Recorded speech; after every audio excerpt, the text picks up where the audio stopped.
Hari Om.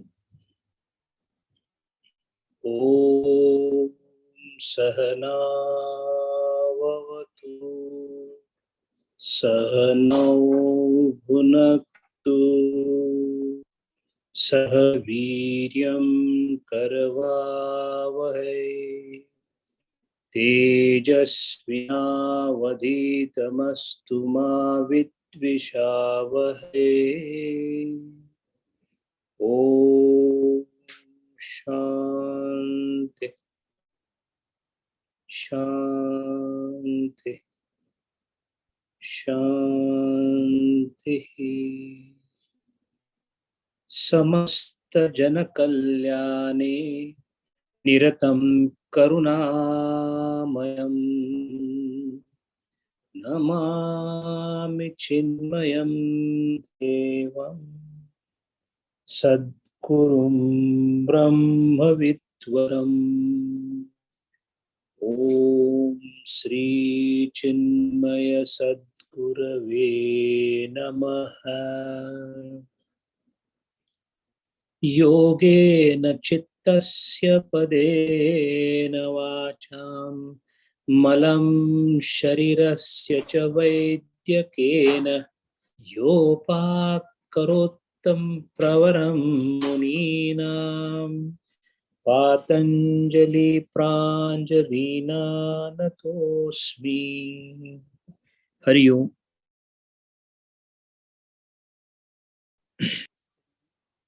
The sutras pertaining to the last pada or the Kaivalyapada, as we call it, and the discussion that we had last time was pertaining to the difference between karma samskara and vasana samskara.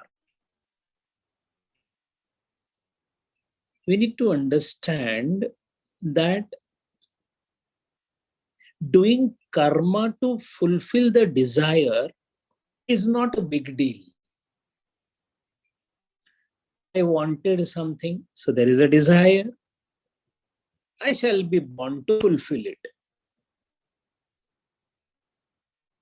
I wanted to eat a mango as a desire.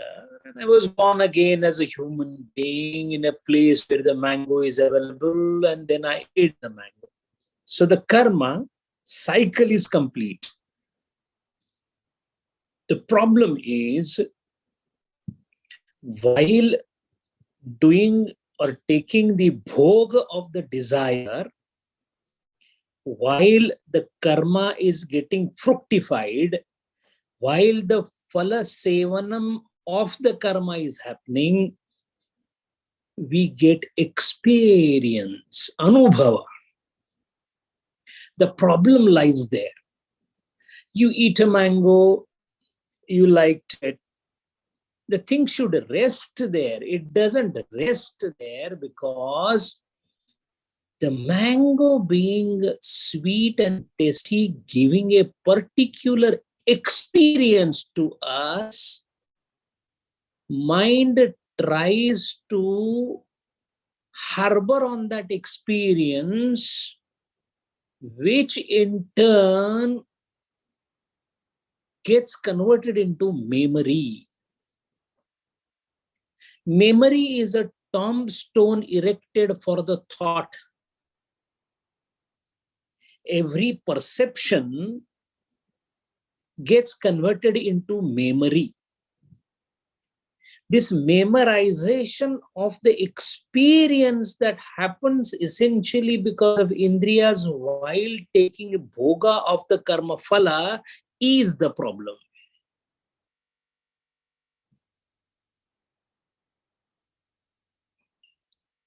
What happens because of that is the experience then, which is called vasana samskar, which remains in the form of samskar deep inside and gets projected as a smriti or memory. It is this memory that prompts us to desire again. Just imagine I have eaten a mango, Alfonso mango, the best mango in the world, and I've forgotten what mango is like. There is no problem at all. It is only when I remember the taste of the mango, Vasana Sanskar, I again desire to have a mango. So what is more dangerous? Karma is something which is happening on the screen level. At the deeper level, it is the vasanas that are playing the havoc. Now remember why we are trying to dissect between the two. Why Patanjali Maharaj is so keen on separating the Vasana Sanskar from Karmajanya Sanskar is because you may develop a state which is desireless. You reduce your desire. I shall not do this. I shall not eat this. I will get up early in the morning. I will do this. I will do this. You discipline yourself, anushasana, which is a part of the sadhana. We do that. We reduce our possessions. We all do that. What happens because of that is, for example, a desire may come if I go to see Disney World in Tokyo. See, if I don't go to Tokyo, there is no Disney World, there is no desire. It came on my ears through the reading, so the desire came into the mind. But if I actually go there, then what will happen? I will actually be taking participation in Disney World there, and new experiences will come. Very Allahadadayaka experience, Anandi experience, and then I would like to have it again and again. Now let us theoretically presume a situation where the person has slowly, one by one, reduced the desires. What will he be left with? Vairagyam is nothing else but shedding the desires.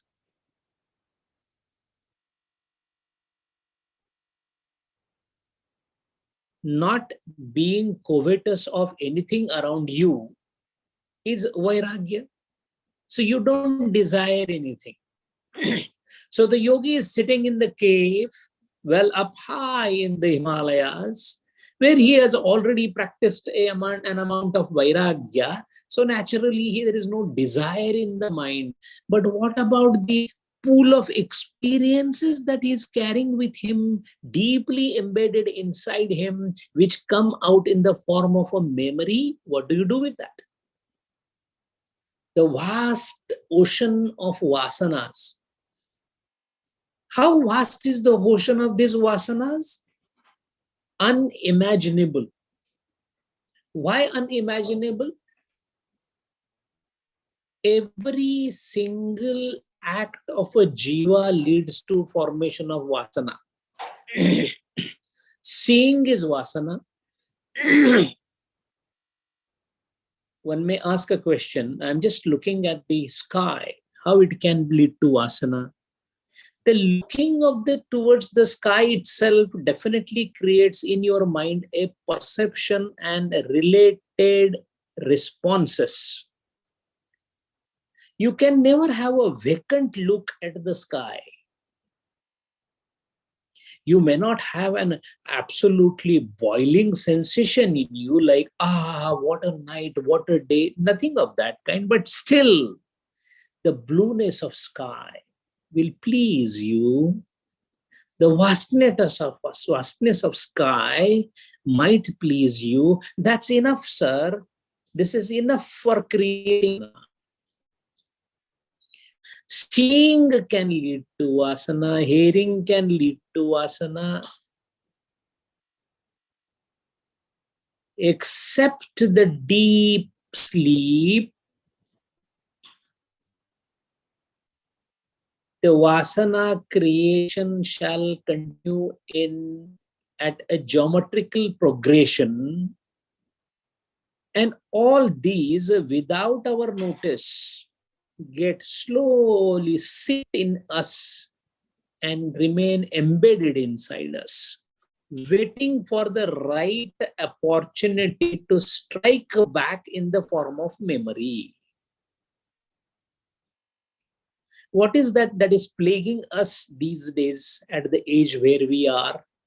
Are we worried about new car, new? Because now Gurudeva has taught us certain things, Bhagavad Gita has taught us certain things. So we may not covet the car and we will say, okay, if it comes, God's blessing. If it doesn't come, doesn't matter. So our desires now are not as strong as we were in 20s and 30s. Agreed. The biggest problem that we are facing now is the memory part of it, smriti. Sitting here with closed eyes, if I happen to remember my experience of the kind of sexual experience, the mind gets devastated by the thoughts with an absolute immeasurable speed. The mind goes to that experience and feels like having it again, even if you are 85, 1995. Physical capacity to repeat this sexual experience may or may not be there, but the thoughts are never old. The memory can come back and jeopardize all this sadhana. And we are talking about the gross vasanas. There are subtlest of the subtle vasanas which are only accessible to the yogi. When the yogi ascends to the higher level, he is not plagued with these vasanas of indriya sukha because he's gone beyond it. Our case is totally different. We are still stuck into this Thula Vishwa. The yogi, when he starts meditating and goes into the higher realms of consciousness, at that level, the yogi is besetted with the vasanas which are of subtler and subtlest type. What is this subtler vasanas? The fear. We are all afraid. Bhaya. We are all bhayagrasta. We know that. But bhayagrastata, we are afraid of death. We are afraid of somebody hitting us. We are afraid of losing money. We are afraid of losing near and dear ones. These fears are not the fears of yogi. The fear in primordial form. In what form? I should always be there. There should be no situation where I am not there, is the primordial fear. Abhinivesha. So yogi deals with the vasanas of higher or the subtler and the subtlest, and there are still many of them. So vasana samskar is actually the culprit which prompts us to have the desire through the memory. How can I have a desire if I don't have the memory of the experience? Think about this. Oh, desire is bad, desire. But desire comes from where? I want to have a sprawling bungalow. From where this desire came?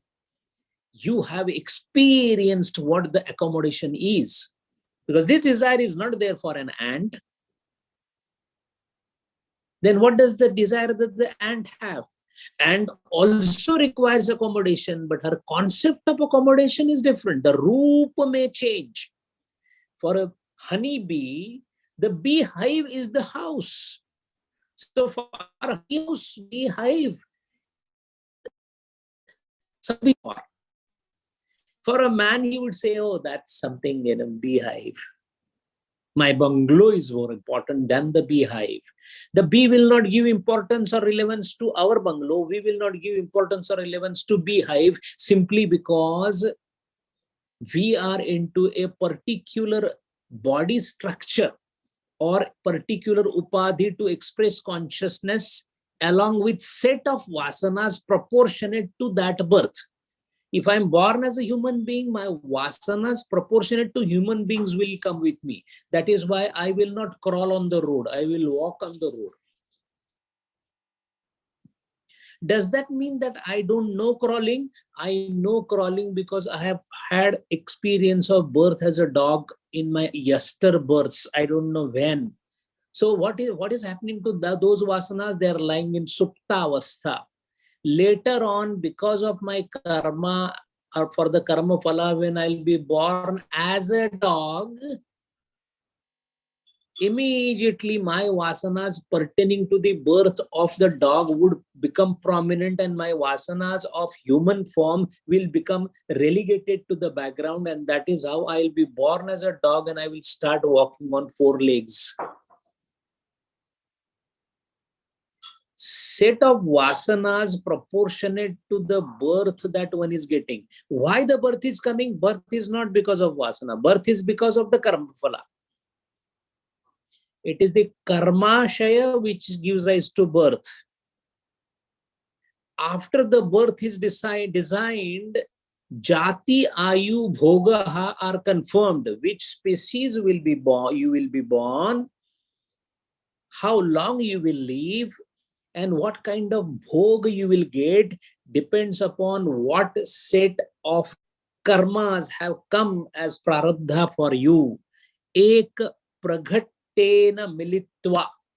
That means all those desires which are selected and bound together, like the multiple woods being bound together, that will be then delivered as prarabdha for a particular species, life, and experience. So supposing that my karma shaya tells me that I am dead now and I will be born as a horse.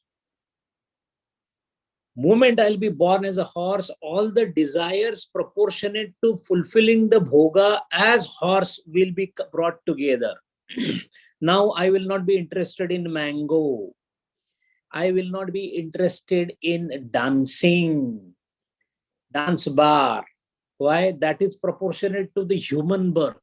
Now, whatever is proportionate to the horse, what are the things proportionate to the horse? I will run at a very good speed. From where the vasana came, there was a vasana already lying of Ashwa vasana that will be brought forward. Proportionate vasanas will be selected and packed and covered along with this karma packing and delivered as prarabdha. You will be born as I will be born as a horse with proportionate vasana. So now I will not be interested in eating chapati and bhaji. The vegetable and the roti will not be my diet anymore because my vasanas are not proportionate to that birth. So this is called a vasana samskar. When did this vasana start then? When was the first desire made? When was the first karma made? When was the first vasana born?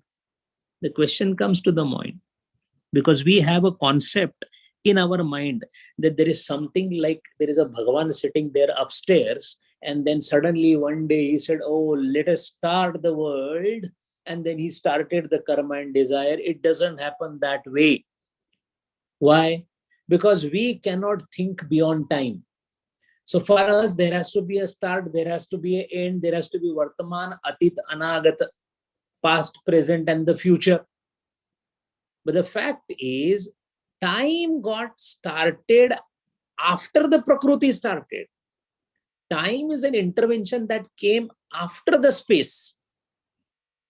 Akasha is the first thing to come because relevance of anything is not possible unless there is space.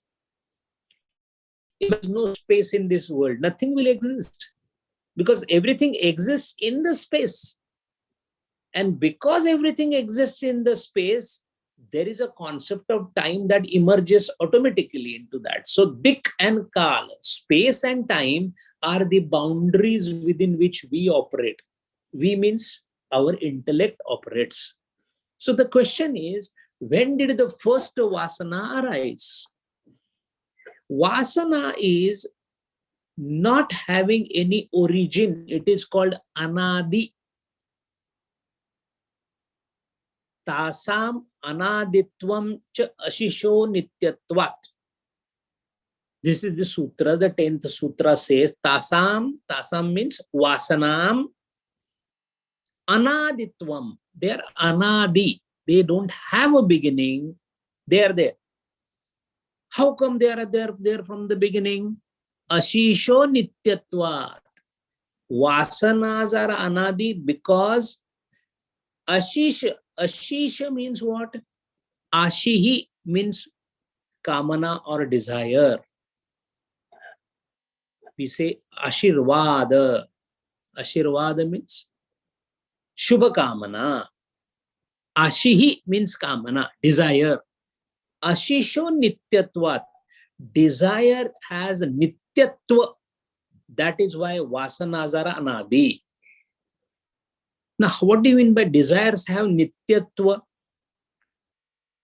The nityatva is ma na bhuvam bhuyasam. This is the key to the desire. Ma na bhuyam bhuyasam. What is ma na bhuyam? Never I should not be, I should be always.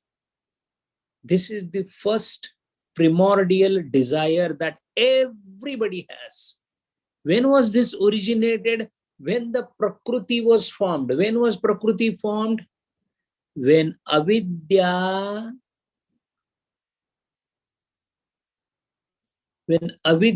got originated, right at that moment the desire was born.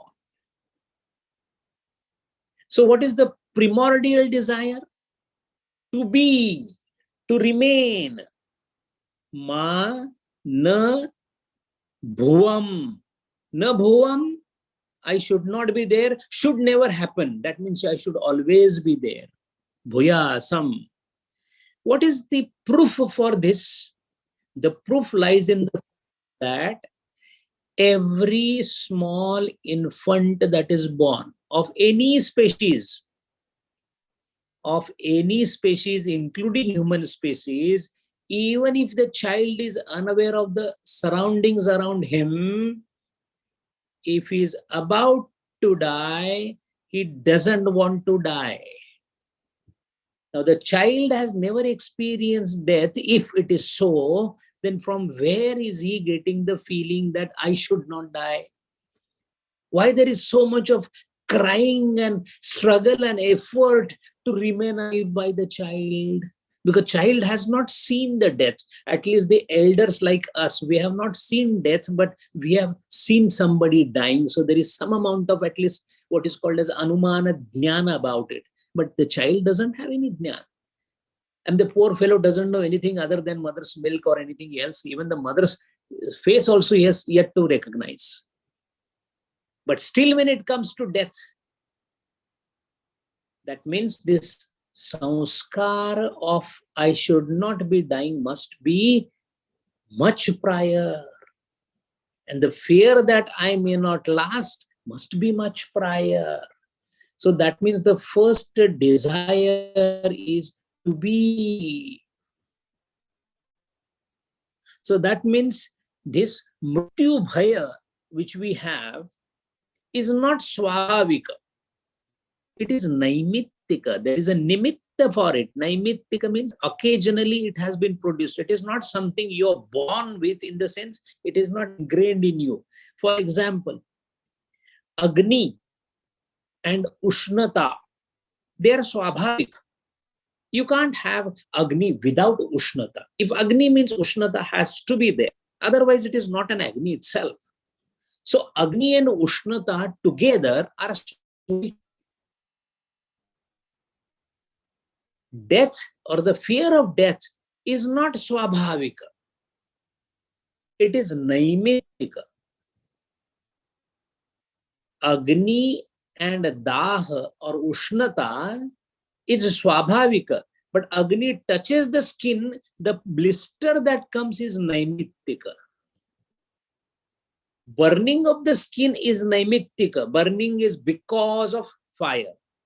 But heat in the fire is not because of, no, it is swabhavika, it is embedded in it. So mrityu is a naimittika, mrityu bhaya is a naimittika, and that is why it is not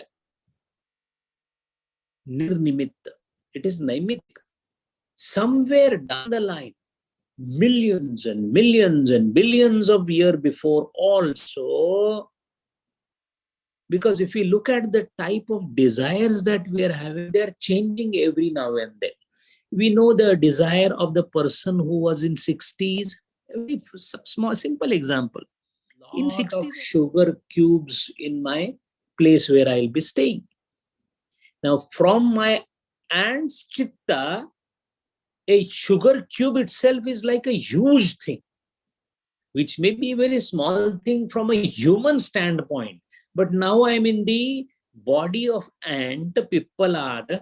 So ant will, as an ant, I will perceive that particular sugar as humongous lump of sugar I have. I'll be highly satisfied. The karma has fructified, phalam. Now, while taking the bhoga of that phalam, of course, there will be different set of experiences. Now the question is, the vritti that I will get as an ant will be proportionate to the chitta that has been endowed to me. So the pippalada chitta, the ant chitta, is only having set of vasanas that have proportionate to that. So you will not find ant dancing on 2 feet. That a human being will do. Ant will not do that. A human being will not bite, ant will bite. That is because the vrittis are expressed depending upon the vasana set for the sake of karma phala bhoga. So in ant, the chitta is sankuchita.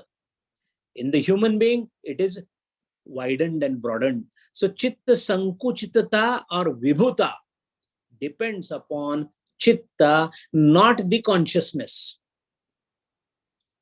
The sunlight will always remain the sunlight. How much sunlight will come in the house depends upon what is the size of the window. So depending upon which janma I am born in, I shall be having proportionate chitta to express that particular consciousness. This is in contrast with certain philosophies like Jain philosophy, etc., where they say that it is the chitta itself or the consciousness itself which takes small and big shape. That means in elephant there is a big consciousness. In the hand there is a small consciousness. No, consciousness is same. It is always vibhu, vibhur vyapya. Expression of that consciousness through the medium, the sharira, can vary depending on the size of the chitta. It has nothing to do with the size of the body. Elephants have elephantine memory, excellent memory. A small insect may be highly intelligent. So we cannot say that it is the shape of the body. It is the chitta that you are having that decides. And amongst the expression of such consciousness, it is generally observed and ascertained by the saintly people or the Muni that the human birth is the birth where the consciousness finds its best expression amongst the existing jivas.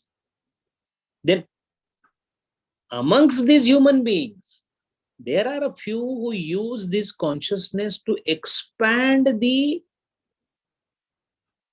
vibhu, to make the consciousness vibhur vyapta by working on the chitta. Those are called yogis. Now, how much chitta, how much consciousness will be expressed through the chitta or the antakarana depends on dharma and adharma. The concept of dharma, adharma is now going to come into the play. Dharma, adharma means I have so many vasanas of my yester births, of which certain vasanas have come with me in this particular birth. Now, in this birth, I have 2 types of vasanas, either helping everyone around or destroying everyone around. Is there anything else that we do in karma yoga?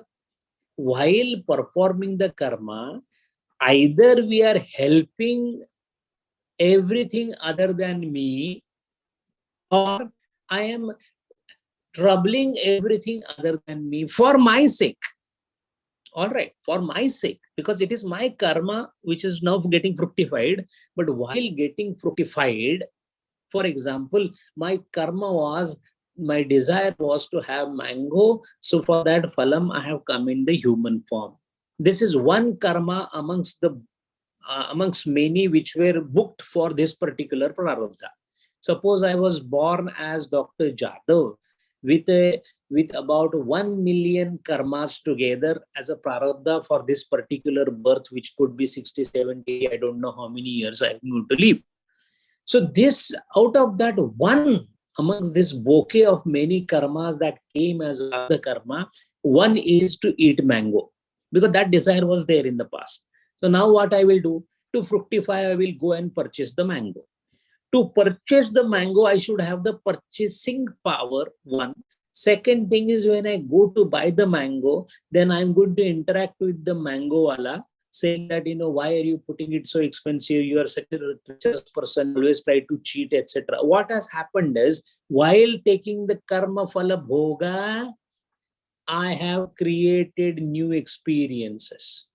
These days, mangoes are not like what they were in the past. I wish the mango could have been a little bigger in size. And, especially the one which I got 20 years back. What has happened? I ate one mango and created 20 desires to have so many things around that.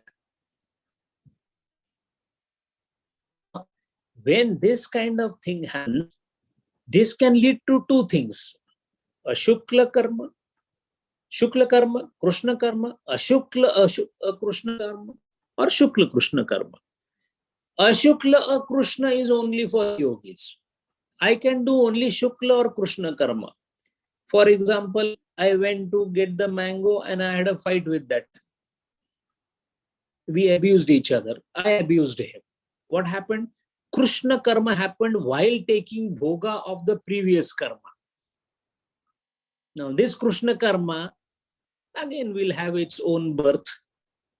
At that point of time, that person is going to come and abuse me backwards, in maybe down the line, after some births. So what has happened? While doing karma phala bhoga, I did adharma.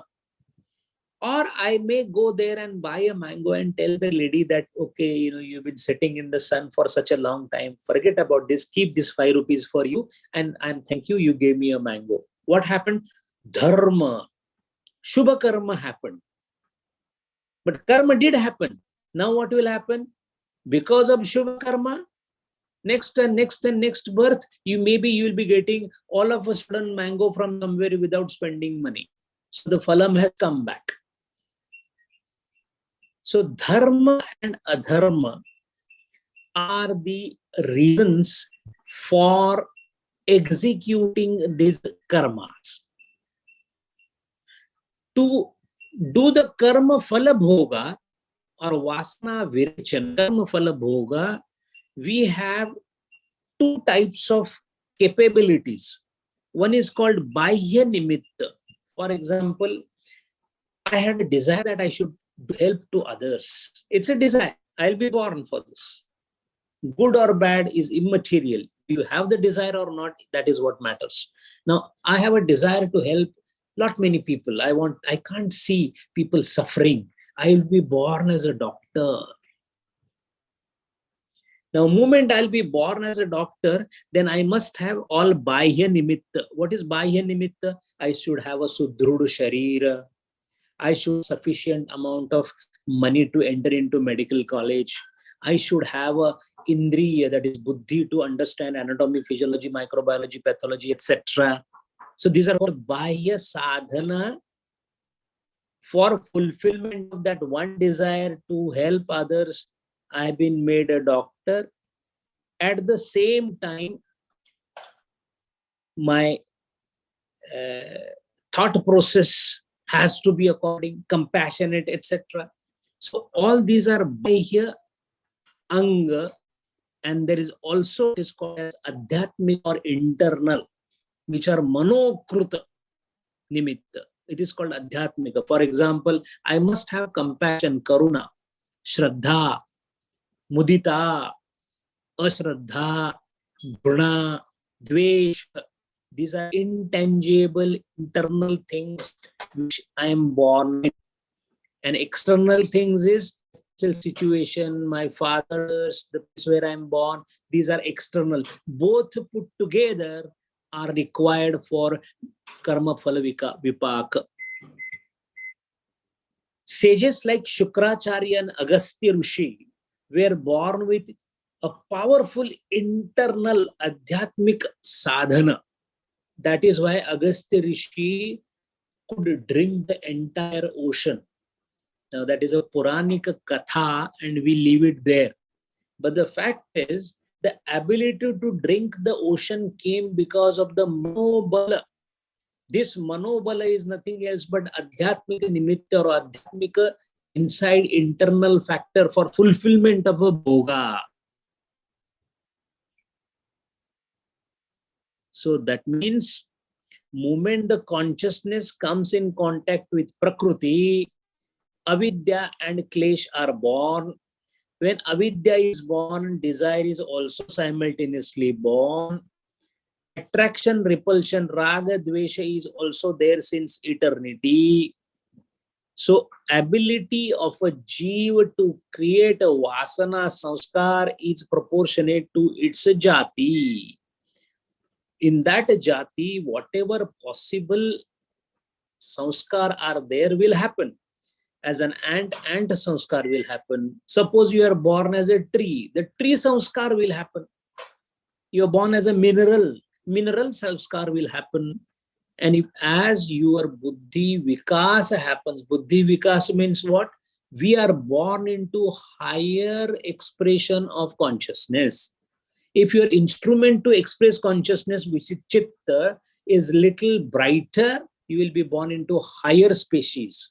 The highest being, the human being, as of now. So if this is the case, then the consciousness, when it expresses little better and widely because of a better chitta, like as in humans, there are dangers also. What are the dangers? The primitive chitta is not in the position to use the consciousness in wider way. For example, stone. The stone has a chitta, but it cannot express consciousness. It doesn't move. The movement is not endowed to it because there is no karmendriya, there is no jnanendriya to the stone. So the consciousness there is in a primitive form because the chitta is in primitive form. Go to the tree, plant kingdom. Now we find chitta little expanded. So the consciousness is getting expanded a little better. And now you will find the primitive experiences being experienced by the plants. We know that there is a plant which closes itself. It takes all its leaves inside the moment you touch it. So it is touch sensitive. It has been even now told by Jagdish Chandra Bose through Crescograph and others that the plants have emotions. Playing music sometimes can lead to a better flowering of a plant, etc. What it means is in a primitive form, but it is in a higher form than the stone. So whatever Gurudeva has talked in Kindlelight about different type of man, animal man, God man, etc., is nothing else but the evolution of consciousness. That means consciousness is not evolving. Our ability to reflect the consciousness in us is evolving. So the chitta is evolving. Now, chitta, when it evolves, it gives additional abilities. For example, human beings have an ability of deciphering Vartaman, Bhut, and Bhavishya. Now, this the animals don't have. By instinct, they may collect some food, but they are not aware. They are not able to think that, I'm born, how long I'll be here, how many days, where is Upanishad. That all is not a privy to those. That is only privy to the human birth. But Because consciousness is better reflected through the human chitta, it also leads to creation of desires which were so far unknown earlier. For example, the human being has devised that taking a drug can lead you to psychedelic effect, which you enjoy, and you become a drug addict. Now, drugs are not known to the animals. Why? Their chitta doesn't understand how to synthesize the drug. Human brain knows how to synthesize drug, but its usage is created for creating intense desire, drug addiction. So that is how chitta vikasa is meant for progressing further so that we can reach the consciousness. But as it keeps on progressing, we keep on diverting the consciousness, chitta vikasa, towards adharma. And again, we, instead of moving forward, we move backward. That is why vasanas are because of four things. If so many vasanas are happening in one life, and so many lives are being lived by us, does that mean that vasanas can never end? How many vasanas are there? When I am going to fructify them? When those karma, and when the desire, when karma phala, how long it will continue? It looks almost gloomy. It looks hopeless situation. But is it hopeless? That is answered by Patanjali Maharaj in the 11th Sutra. Hetu phala ashraya alambanaihi sangrahitvat esham abhave tad abhavaha. Patanjali Maharaj says, first understand how vasana operates. Cause, effect, substratum, and object. When bundled together, vasana is there. Otherwise, vasana is not there. So if vasana is anadi, that means without beginning, does it mean that she is ananta also? Nitya also? No. Vasana is anadi, but not nitya. It can be destroyed or annihilated. In fact, that is precisely what the purpose of yoga is. So otherwise, the itself will become useless. If you cannot escape vasana, then why do yoga? So vasanas are formed because of four things. One is vasana is because of hetu. Hetu means not purpose. It is a stupid translation of word hetu. Hetu means karana. It is a nya ghatita shabda. Hetu means karan. What is the hetu for vasana? What is the cause of vasana? Avidya. Avidya is the karana for the vasana. What is the phala of vasana? Purushya bhoga apavarga. Purushasya means consciousness reflecting through the chitta leads to the phalam. Suppose I don't have chaitanya in my buddhi or in my mind, antakarana, I will not be able to enjoy anything, because the phala bhoga itself is possible because of antakarana, which is taking help of consciousness. So phala is because of purushasya bhoga apavarga. Ashraya. Ashraya for the vasana is aniruddha chitta, not niruddha chitta. Niruddha yoga chitta vritti niruddha, then the vasanas are gone. Aniruddha chitta means chitta which is constantly tossing with vrittis. That is vasana's risk. That is ashraya. And alambana, vasana will not act. Suppose I have a vasana to conquer the Mount Everest. But Mount Everest itself is not existing. What will the vasana do? That means I have to have that object there. That object is called alambana. All the objects in the universe are alambana. So hetu, phala, ashraya, alambana. Hetu means karan is avidya. First of all, vasana is born because of avidya. Now, once it is born, it has to have some phalam, bhoga. Otherwise, vasana is of no use. To have phala bhoga, there has to be a chitta. because upabhoga is not possible unless consciousness helps us. And fourth thing is, what upabhoga you will take, unless the objects are there. This Pancha Mahabhautika Srushti is created for what? For Phala Upabhoga. So that means these four are the roots bundled together, they form Vasana. So how do we then annihilate Vasana or remove or completely destroy Vasana? Destroy all the objects. Suppose there is no world self. What will Vasana do? It will not annihilate the Vasana. It will remain dormant here. There is no object to take upabhoga. All right. But that doesn't mean the tendency is gone. Whenever the object comes, because pralaya kale, when there is no universe, where do the Vasanas go? They remain in the seed form. Again, when the Srushti starts, immediately everything starts. Immediately how it will start? Because pre-existing Vasanas are already there. From according to that Vasanas, again the Srushti starts. That means alambana or object, if we remove, it is of no use. Then what about ashraya? If I remove the chitta, that means if I make the chitta niruddha, it can help. But still it will not destroy the Vasana. Why? You are having vritti rahita chitta, but avidya is still there. That means even if you destroy everything, unless you destroy the karana, which is avidya, vasanas will not go. That is why yogi at his higher level in samadhi, etc., he has already gone beyond desire. He is no more desiring.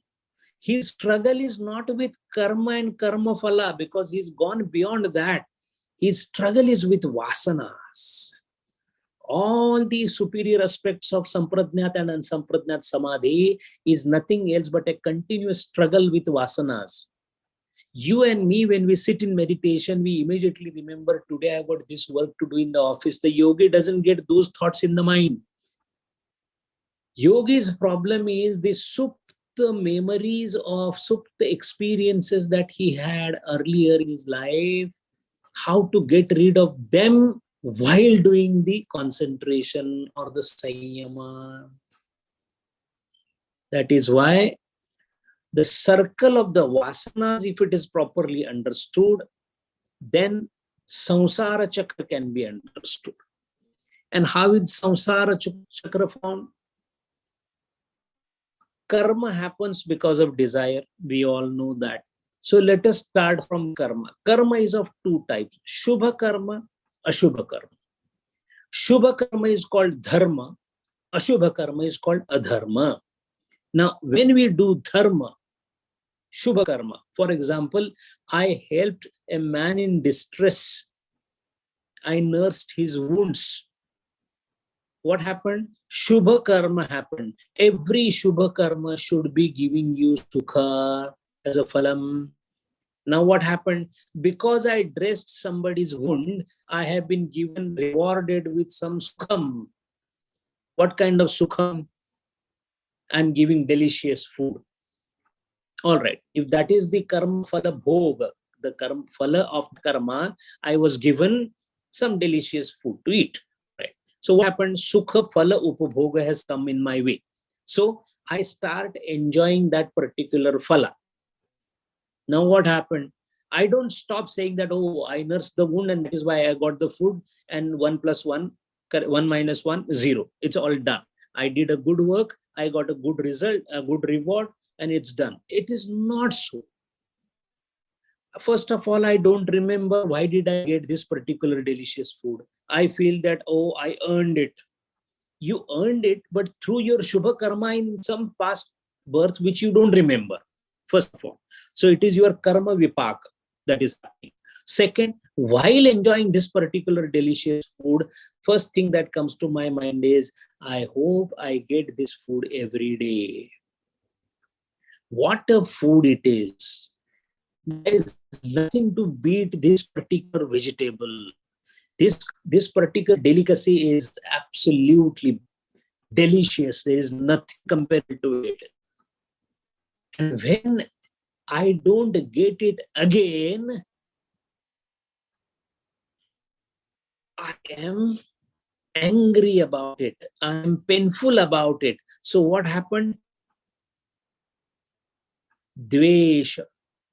When I get it, I get attached to it. I feel happy about it. I can hit him. Dvesha. This is called Dvesha Klesha. Now, Raga, Dvesha, Klesha, when it comes, Raga means attraction or Dvesha means repulsion. When that comes to the mind, we act upon it. That action is called Prayatna or Cheshta or Pratikriya, which is done by Mana, Kaya, that is Sharira. So either a Man or Sharira, both are acting. That means I may not be doing physically anything, but I will think ill of that particular man. That means we do an action or the karma with another jiva. Mind well, when we think or when we act, we are affecting or affecting the other jivas. There is nothing we do otherwise. Even if we say that, no, I was thinking about my own investment, your own investment is at the cost of somebody's loss only, then you will make profit. When you say my son, I'm just thinking about my son, that means you have excluded other sons of this world. That itself means you are thinking about your own son. So the karma here is definitely causing an issue with other jiva. So that means every karma that we do has only two directions. One is anugrunhati, another is upahanti. Anugrunhati means anugraha, that means anukula, that means helping others. And second is apahanti, that means pidayanti, pratikula acharan, that means harming others. So when you do an action of harming others, you create again adharma. When you do help to others, you create dharma. So dharma, adharma created through action. Action created because of karma phala vipak. Karma phala came because of again raga dvesha. So that means dharma, adharma, sukha dukkha and raga dvesha. These are 6 important constituents of Samsara Chakra. So what is Samsara Chakra? It's a wheel having 6 spokes, 3 pairs of 2 each. 3 pairs, Raga Dvesha, Dharma Adharma, Raga Dvesha, Dharma Adharma, and Sukha Dukkha. You do dharma, you do adharma, that leads to sukha or dukkha. Sukha dukkha leads to raga dvesha.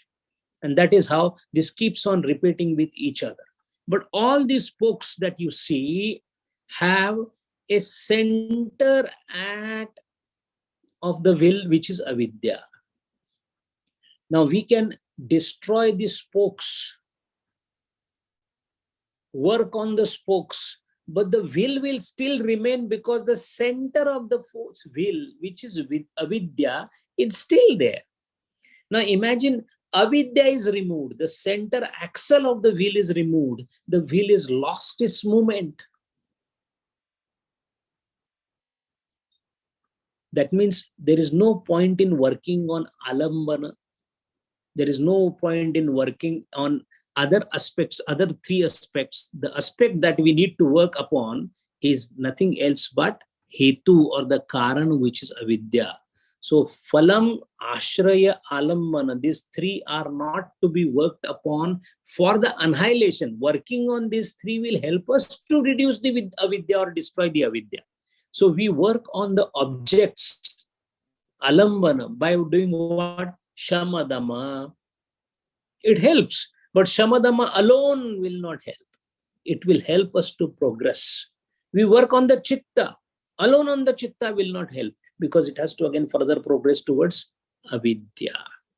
So that is how a 6-spoked samsara chakra, which is being run by pairs of 3, the raga, the sukha dukkha, and the dharma adharma, is a continuous process in which we are stuck The way to get rid of it is to start working on these spokes first, so that we come slowly towards the center called avidya, and then take active steps to destroy the center of this will.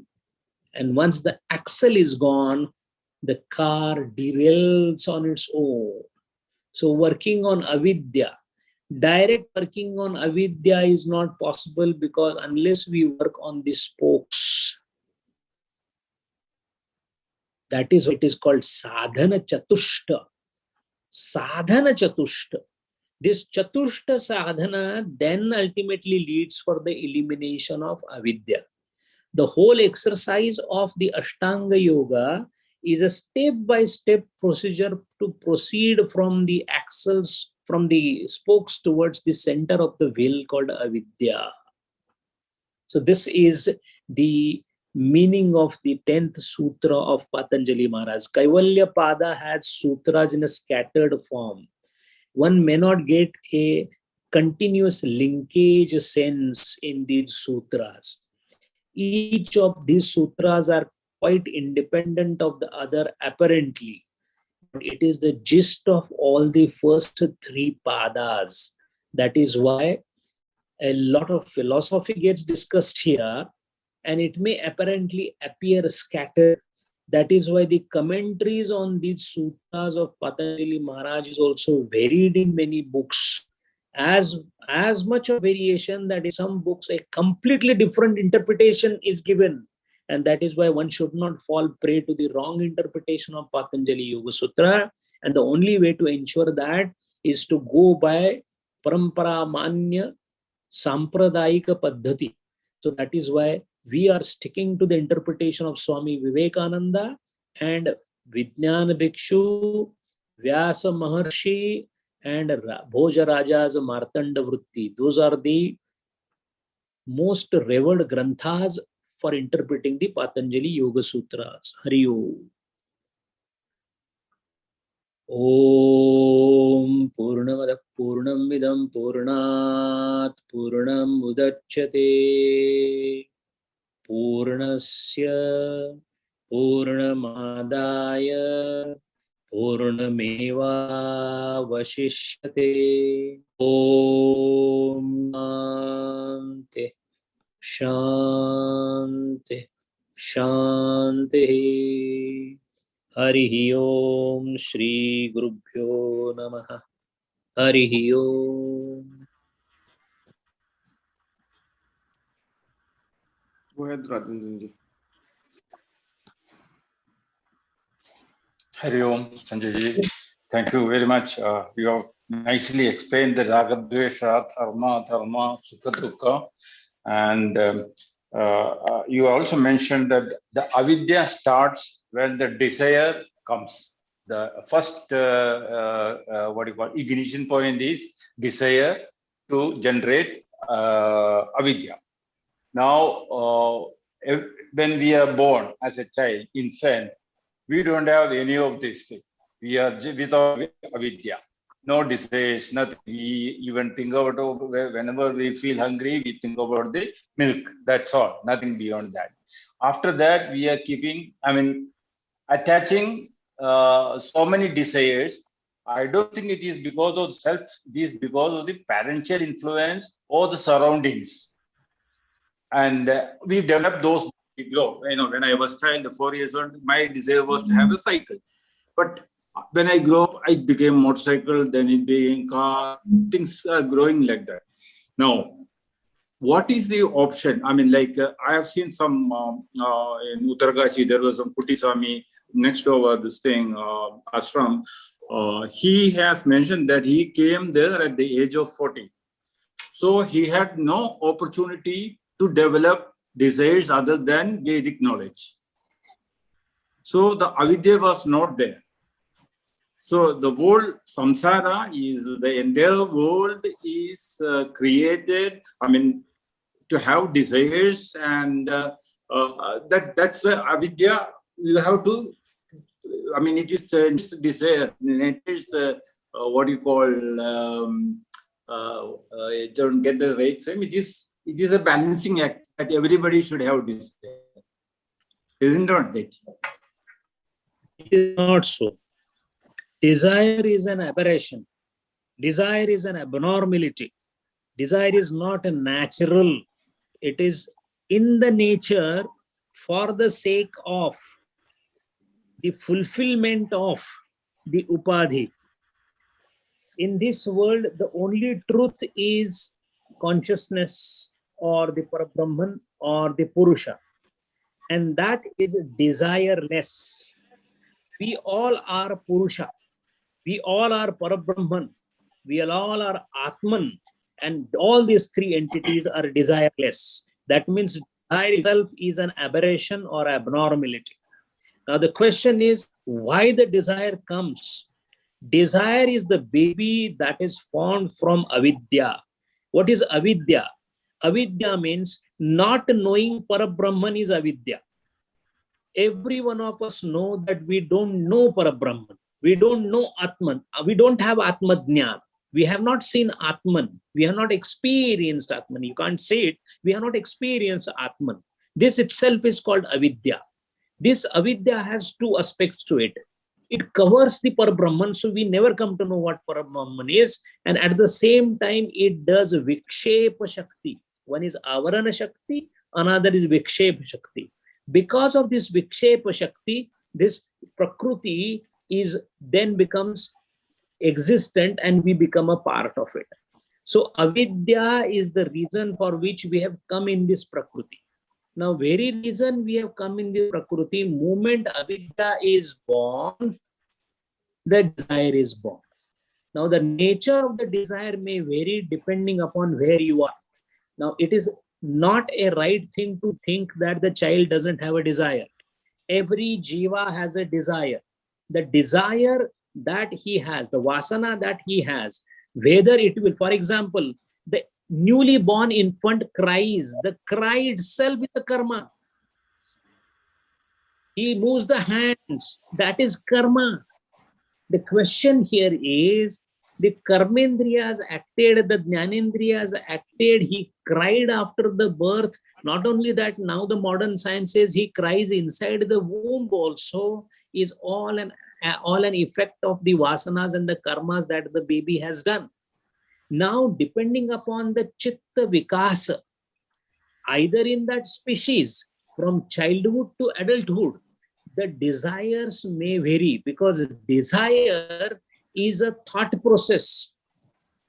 For thought process, you require certain circumstantial reference. For example, if you are Andamanis or sub-tribal in Andaman and Nicobar, you will not have a desire of playing cricket. To play cricket, you should be born in the place where the cricket is rampant, because you will see it and you will create it. The desire will come in your mind. For an American, there is a desire for the baseball. For Indian, never thinks of the baseball because that is not in his frame of reference.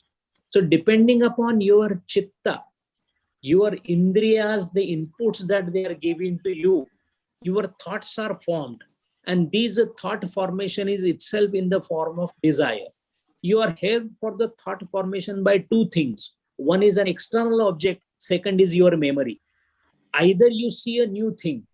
When you go to when you go to a glacier, you see a glacier for the first time. You don't have an experience. There is no smriti.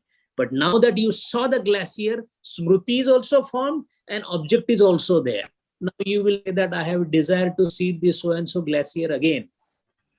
So that is why the desire is something which is born because of either the memory, which is called vasana samskar, or by the object that has come in front of you. For example, you have a desire for a particular woman. Why a particular woman? Because that woman you have seen and it is there in your memory. But later on you see a new woman. Again, you will have a different type of desire. That is because a new object is seen. So far, there was no memory of that new lady. But now it has come in front. So she is an object as well as there is a memory in the mind. So that is how the whole thing operates. Desire is not natural. Now the question comes, if desire is not natural, it is so much abundant around, how do I get out of it? The best part first is to take the thorn out with another thorn. So now do one thing.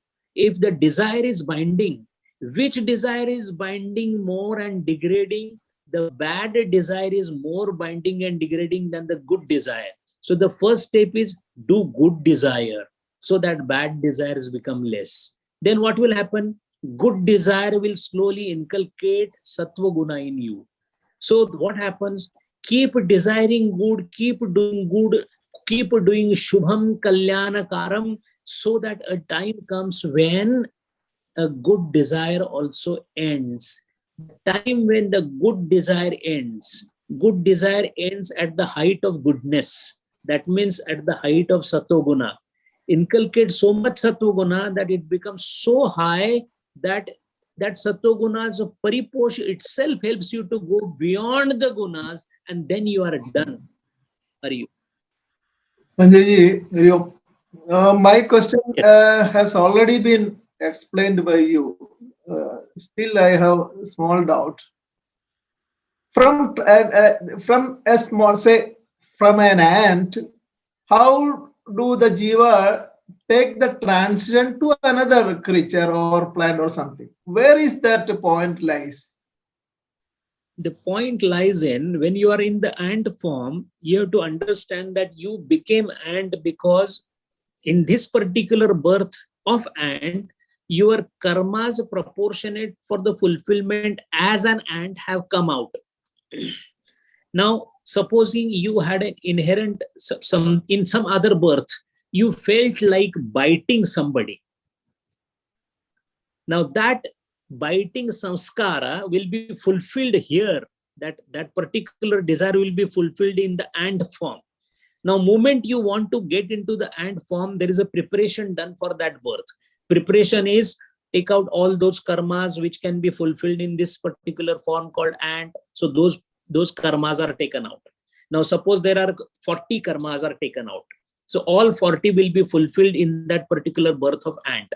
Now, they will also, the system which has been developed by the Lord, it will also decide that this 40 karmas will need how much period? It will need about 1 year. All right, the ant's life will be 1 year. But this particular ant has got 45 karmas. Give it the life of 1.5 years. Now, once the ayu is fixed, jati is fixed, bhog is fixed. Now the question comes that, all right, but to become ant, you have to be of a smaller size. You have to have 6 legs. You have to have a cutting edge near the mouth. You should be able to eat the dust and dirt. You should be able to crawl. These are called vasana sets. They are not newly created. They are just proportionately brought in that birth, and then along with these 45 karmas, along with these vasana sets which will help you in getting that birth, you are born in the ant form. Moment that is exhausted, where will you go next? That depends upon which karmashaya is going to become paripakwa. Now, next karmashaya is, let us say, monkey. Now you will go from ant to monkey. It could be ant to human being. Now the question is, we say, no, but how can ant suddenly become human being?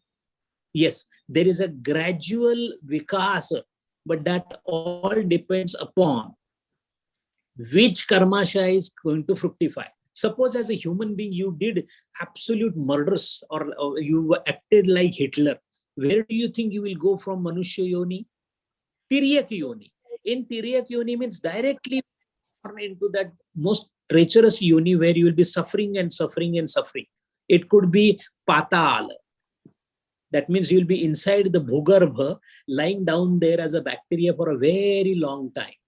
So depending upon the karmashaya that is selected, now comes the question, who decides this? Which karmashaya will come? That is because karmana gahano gati. That the Lord decides. Karman ki gati nyari. Kabir Maharaj says, you cannot say that. Murakha ko tum raj diyat ho, pandit banat bhikari. Why the intelligent pandit is bhikari and why the dumb people is raja? You see all the ministers. There are so many sukham, doing all wrong things. Karman ki gati nyari. You cannot decipher karma so easily. That is what the scripture says. Hari Om. That is very good. Very clear. Hari Om. Hari Om. Dr. Sanjay ji. Ji. It was very well explained. I have a couple of doubts or maybe queries. During, I think, when we are learning like Gita and end of like 5th chapter, we say like Yoga Vrishta Purusha, or maybe Bhagwan is assuring us, okay, you are at this stage, so you will be elevated, or maybe as a like Manusha Namsa Streshu. So at that level, so there is no chance that that may be falling down to Tiryakuni or anything, right? Or how it is? Yes, absolutely right. Because the consciousness has developed. What is development of consciousness? Consciousness is already developed. What do you mean by consciousness development stage?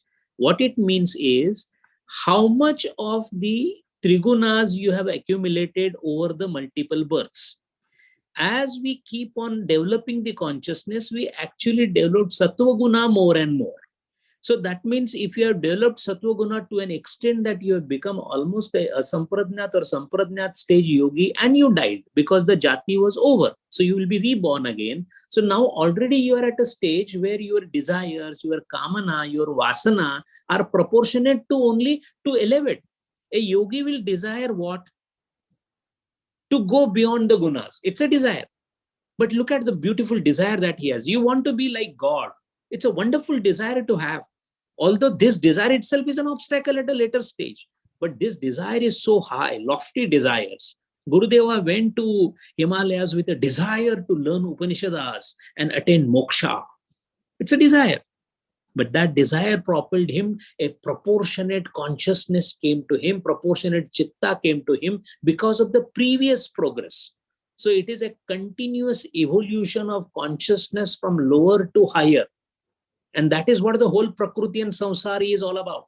Constantly things are changing. Because of Kalam, we may say that, it is there stationary. But every moment things are changing because Trigunas are changing. Sattva guna is going up, Rajoguna is going down, Tamoguna is balancing. These three gunas are constantly in movement with each other. Depending on that, the actions are happening, the desires are happening, the transgression, the movements are happening. That is how some people are constantly elevating themselves like Yoga Brashta and all that, while some people are constantly degrading also themselves, depending upon where you go. It's like a small insect who tries to, in the cow dung, the insect tries to take the cow dung, makes a ball of it, tries to push it uphill, and again the ball comes down. Depends upon what karma you are doing. That is why there is so much importance for karma yoga. Hari Om.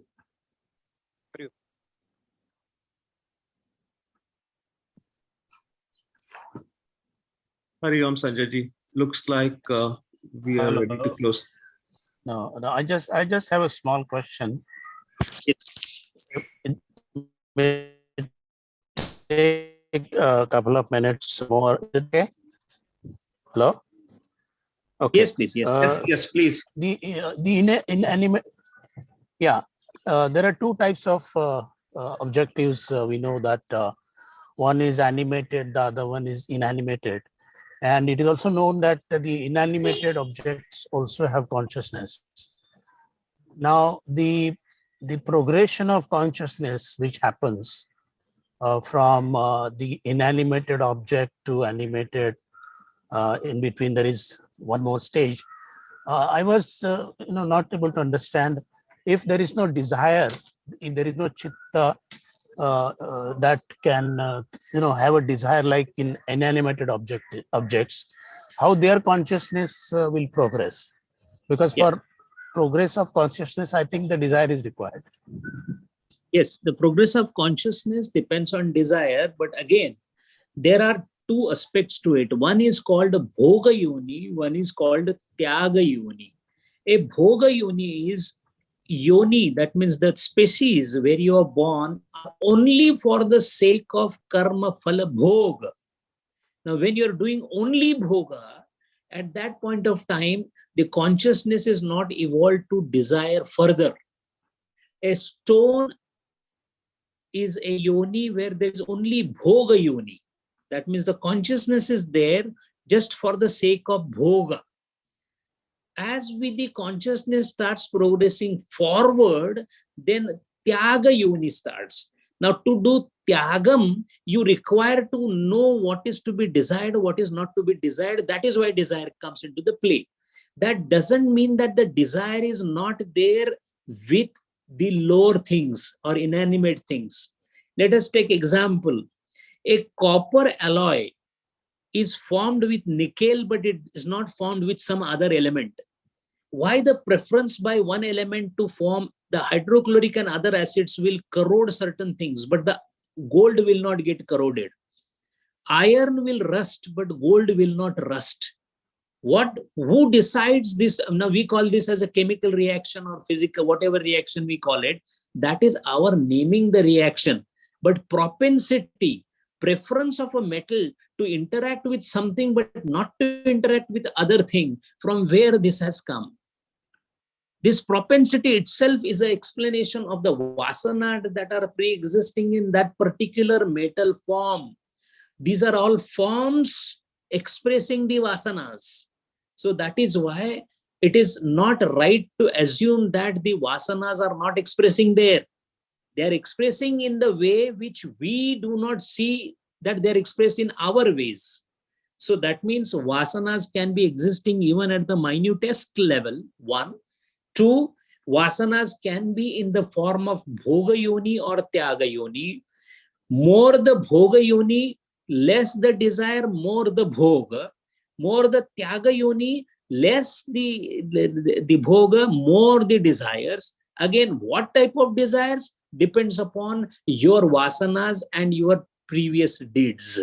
So that is why the desire for the higher elevation of consciousness is the sin ka nan of a yogi, while the desires for abrogation, for appropriation is nothing else but the sign of the animal tendencies that are existing in you, even though you are in the tyaga yoni.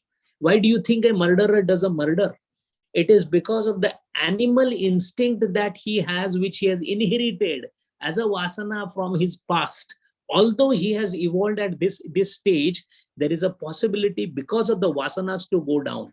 So that is why karma is always taken as the front end.